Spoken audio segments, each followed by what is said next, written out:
Good morning बच्चों। तो आज हम करेंगे इलस्ट्रेशन नंबर 5 को सॉल्व। ओके, अगर ये न्यूमेरिकल एग्जाम में पूछना हो तो 4 मार्क्स के लिए कंसिडर करा जा सकता है। That is why this is important numerical. Okay, बहुत इजी है,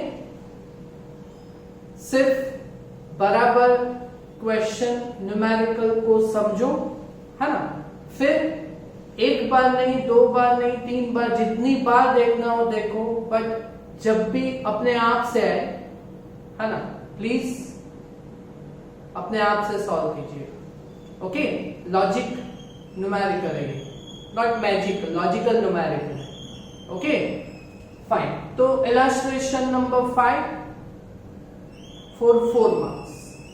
आपको एक network that is circuit complete the गई हुई है ना, जिसमें रेजिस्टर्स है और बैटरी है of EMF and internal resistance. Okay, तो हमारे पास 3 क्वेश्चंस हैं सॉल्व करने के लिए, ए, बी एंड सी। ओके, तो आराम से सॉल्व करते हैं, है ना। पहले नेटवर्क क्या है वो समझो कि यहाँ पे जो नेटवर्क है रेजिस्टेंस का वो कैसे है। तो देखो 4 and 4 ओम का पैरेलल कॉम्बिनेशन है, 12 and 6 ओम का पैरेलल कॉम्बिनेशन है, हाँ, बीच में 1 ओम का रेजिस्टर है। ओके, और ये जो 3 कॉम्बिनेशन ऑफ रेजिस्टेंस बने, पैरेलल, पैरेलल और ये सिंगल, तो ये 3 सीरीज में है ना। इस नेटवर्क को 16 volt EMF and 1 ohm internal resistance वाली बैटरी के साथ कनेक्ट किया गया हुआ है। ओके, समझ में आया ये नेटवर्क? आपको समझ में आया? ओके, तो आपको फाइंड करना है पहला क्वेश्चन, कैलकुलेट इक्विवेलेंट और टोटल रेजिस्टेंस ऑफ नेटवर्क, है ना। तो equivalent resistance of network, capital R is equal to, देखिए एक ही स्टेप में सॉल्व हो जाएगा। देखो यहां पे ये जो नेटवर्क है पूरा, है ना, उसमें रेजिस्टेंस पहले ए और बी के बीच में, फिर बी और सी पॉइंट के बीच में, और सी और डी पॉइंट के बीच में, है ना। तो हम यहां पे कैसे करेंगे, तो capital R is equal to R A B plus R B C plus R C D, इन 2 पॉइंट के बीच, इन 2 पॉइंट के बीच और इन 2 पॉइंट के बीच, ये तीनों 3 सीरीज में हो गए। तो हो गया ये सीरीज में एडिशन वाला। ओके, चलो अभी शॉर्टकट, ए और बी के बीच में 4 ओम के 2 रेजिस्टर्स पैरेलल में। पैरेलल में मैंने आपको सिखाया है डायरेक्ट कैसे करते हैं। पैरेलल में 1/r is equal to 1/r1 plus 1/r2। Okay, but उसका एलिब्रेशन क्या होता है, कंप्लीट। तो r1 r2 divide by r1 plus r2 that is equal to r, ऊपर मल्टीप्लिकेशन और डिनोमिनेटर में एडिशन। ओके, तो यहाँ पे a और b के बीच में 4 ओम के 2 रेजिस्टर्स पैरेलल में, 4 ओम के। तो ओके, तो यहाँ पे क्या करेंगे, 4 into 4 डिवाइडेड बाय 4 प्लस 4, समझ में आया।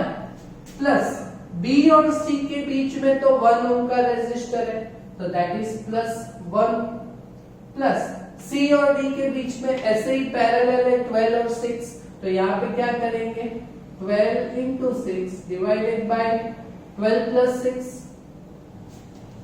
हो गया क्वेश्चन सॉल्व।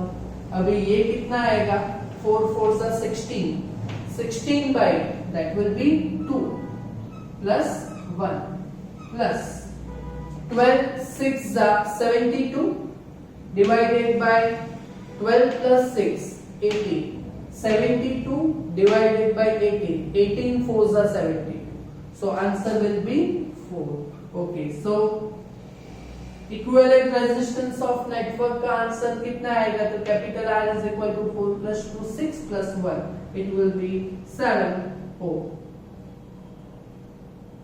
बोलो पहला क्वेश्चन समझ में आया 4 मार्क्स के लिए? क्लियर? इजी है? ये कॉन्सेप्ट आपको मालूम है ना? तो फिर क्या हार्ड है इसमें? सिर्फ लॉजिक दौड़ा के अपने आप से करोगे ना, तभी आपको सब समझ में आएगा और आपका भेजा भी अपना काम करेगा. Okay, question B, find current in each resistor. है ना? ओके, तो करंट कहां से निकलता है? ये सब एरो वगैरह सब दिया गया होगा. ओके, करंट कहां से निकलता है? ये बैटरी में से. ओके, तो बैटरी में से जो करंट निकलता है उसको हम आई बोलेंगे. ओके, आई. यहां पे पहुंच के डिवीजन होगा, डिवीजन ऑफ करंट, है ना? तो कंसीडर कि ऊपर I1 है और नीचे I2. तो I का 2 डिवीजन हो गया, I1 I2. फिर वापस यहाँ पे जाके यहाँ पे इसमें से तो करंट आ ही जाएगा और फिर यहां से वापस 2 करंट के डिवीजन हुए, है ना? तो हम यहाँ पे क्या कर देते हैं? 1 और 2 दे दिया ना, तो यहाँ पे क्या दे देते हैं? I3 and I4. ओके, और यहाँ पे वापस करंट I आ जाएगा. ओके, तो क्वेश्चन क्या है? Find current in each resistor. तो 1 2 3 4 5 रेजिस्टर्स का नेटवर्क है ना. ओके, तो पांचों 5 में हमें करंट फाइंड करना है ना? तो पहले क्या करते हैं हम? करंट ऑफ नेटवर्क फाइंड करते हैं. पहले टोटल करंट फाइंड कर देते हैं अपने ओम्स लॉ से. ओके, तो पहले टोटल करंट. ओके, तो total current that is I. Okay, I is equal to, according to the Ohm's law, V is equal to IR. तो I is equal to V by R. तो V that is यहाँ पे EMF है battery का, EMF E divided by R. तो ये network का resistance हमने फाइंड किया है ना? But remember one thing, 99% of student ये भूल जाते हैं, है ना? यहाँ पे capital R that is resistance of network, है ना?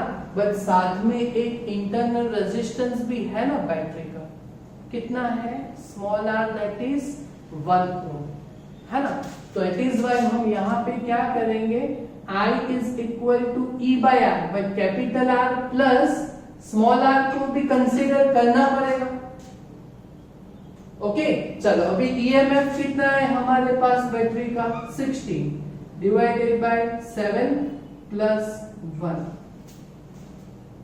ओके, तो देखो हमारे पास कितना आंसर आएगा? 16 by 8. So current of network it will B 2 ampere.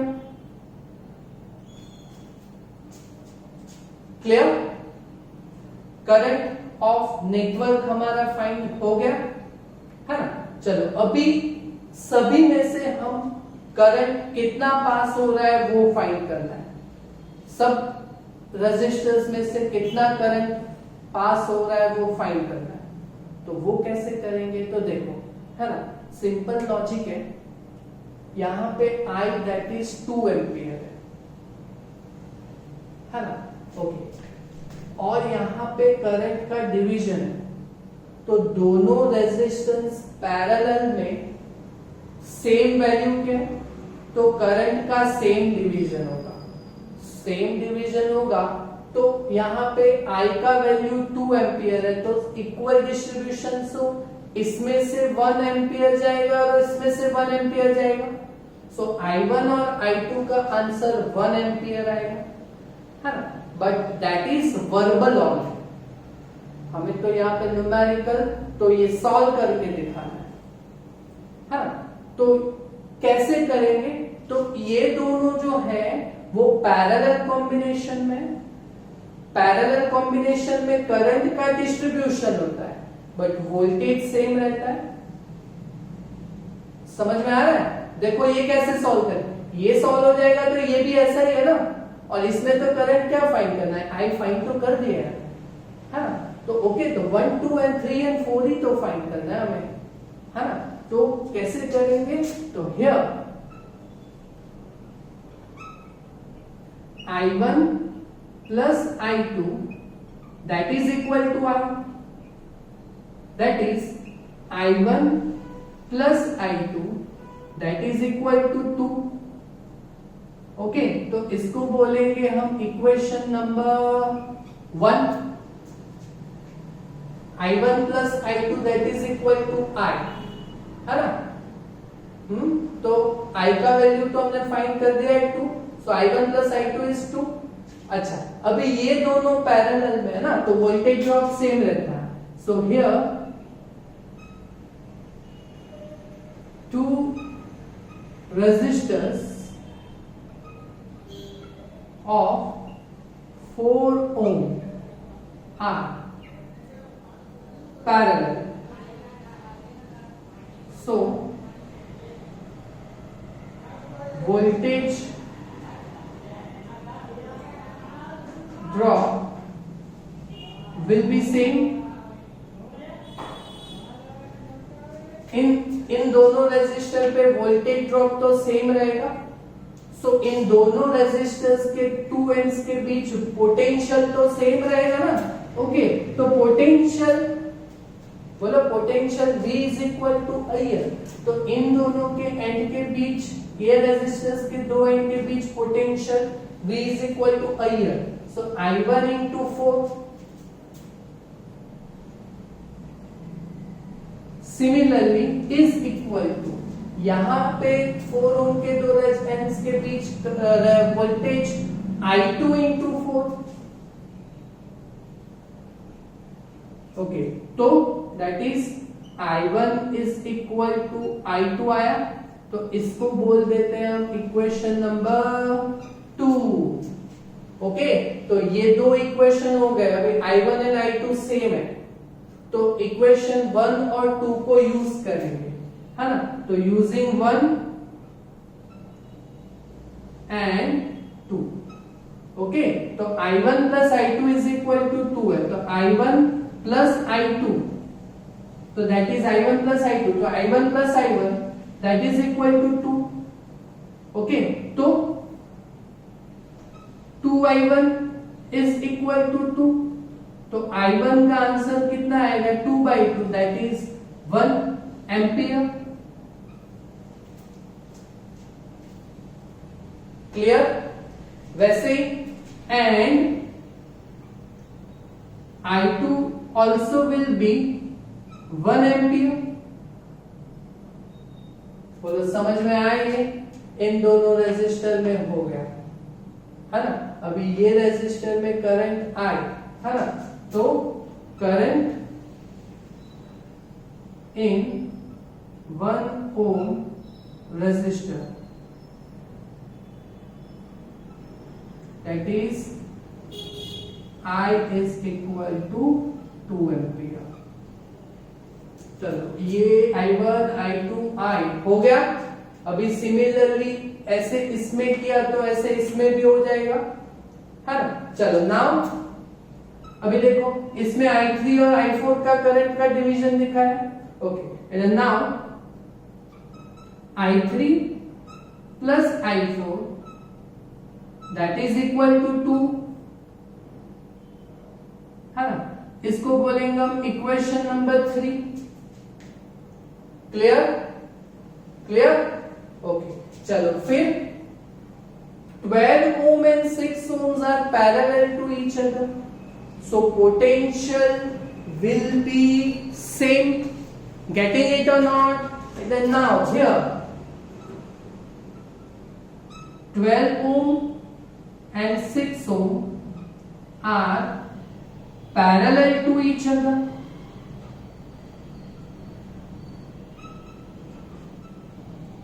है ना।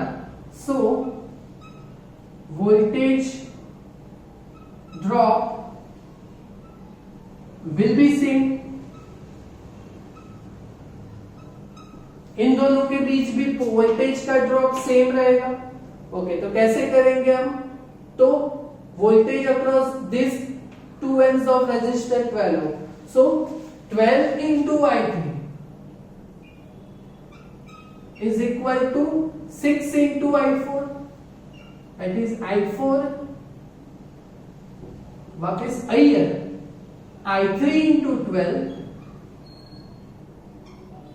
is equal to I4 into 6। Okay, तो कितना आंसर आएगा हमारा? 12 6, 12 divided by 6 2, so I4 is equal to 2I3। इसको हम बोलेंगे इक्वेशन नंबर 4। यहाँ पे 3 दिया ना, ओके, यूजिंग 3 and 4, बोलो यूजिंग 3 and 4। ओके, तो I3 प्लस I4 की जगह पे रखेंगे 2I3। ओके, तो I3 plus 2I3 that is equal to 2। Okay, तो 3I3 that is equal to 2। Okay, तो I3 is equal to 2/3 ampere. हो गया, I3 का वैल्यू फाइंड हो गया। चलो अभी I4 का बाकी है ना। ओके, एंड I4 का वैल्यू कितना है? तो using I4 is equal to 2I3। Okay, so 2 into I3 का वैल्यू 2/3 फाइंड किया ना हमने। ओके, तो I4 का वैल्यू कितना आएगा? 4/3 एम्पियर। क्लियर? समझ में आया ये? आप कॉपी पेस्ट ही करोगे ना, प्लीज मत कीजिएगा। समझ में आ रहा है?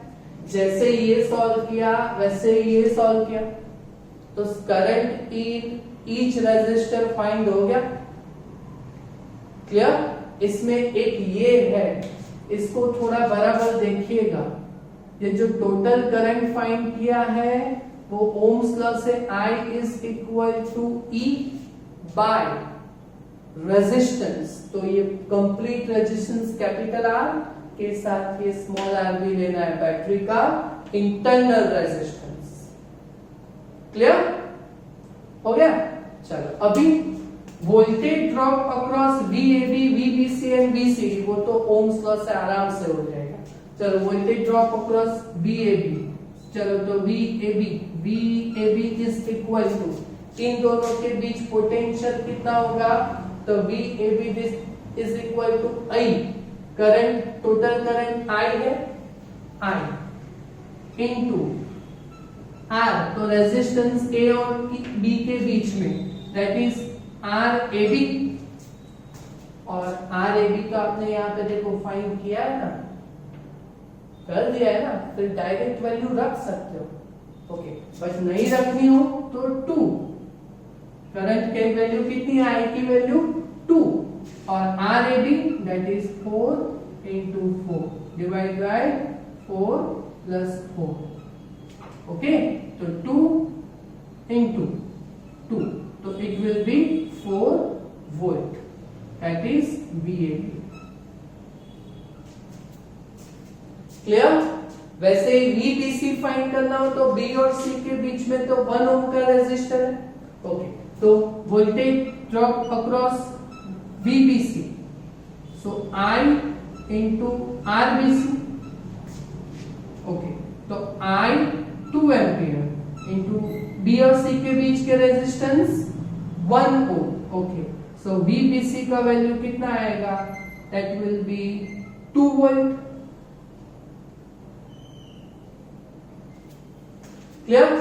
और VCD, C और D के बीच के पोटेंशियल, तो V is equal to VCD is equal to IR, but I into R, C और D के बीच का रेजिस्टेंस, तो VCD is equal to I into RCD, तो I 2 इंटू C और D के बीच का resistance 12 into 6, divided by 12 plus 6, ये सब किया है ना हमने, है ना। ओके, तो वापस रख दो 2 इंटू 4। ओके, तो VCD का आंसर कितना आएगा, 4 2 जा 8 वोल्ट। बोलो क्लियर सभी आंसर्स, आएगा न्यूमेरिकल, इजी है ना, इजी है ना, समझ में आया। ओके, अभी देखो टोटल वोल्टेज हमने यहां पे पूरा न्यूमेरिकल हो गया, कंप्लीट हो गया। अभी देखो मैं क्या बोलता हूं, टोटल हमने पोटेंशियल दिया हुआ है 16 वोल्ट, है ना, उसमें कितना वोल्टेज ड्रॉप टोटल हुआ, तो 4 प्लस 2 6 प्लस 8 14 वोल्ट, है ना, दिया 16 वोल्ट का और इसमें 14 वोल्ट का, तो 2 वोल्ट का घाटा रहा ना। अरे क्या घाटा, घाटा, ओके, 2 वोल्ट कम रहे ना। हाँ, क्या सॉन्ग याद रहा है, सॉन्ग याद आ रहा है क्या आपको। 2 वोल्ट थोड़े कम हुए ना, तो वो 2 वोल्ट का वोल्टेज ड्रॉप कहां पे गया मालूम है, इस इंटरनल रेजिस्टेंस ऑफ बैटरी की वजह से, है ना। इंटरनल रेजिस्टेंस 1 हो गया ना, और करंट 2 एम्पियर है, so V is equal to I into small r, 2 into 1 2 volt, तो वो इंटरनल रेजिस्टेंस से वहां पे ही ड्रॉप हो गए, और बाकी के 16 वोल्ट नेटवर्क में गए। क्लियर, तो इसमें ना है मेरा घाटा ना है आपका घाटा, हो जाएगा अपने आप से। ओके, तो कंप्लीट कीजिएगा ये पूरा न्यूमेरिकल, वो भी खुद से, है ना। Okay, thank you very much.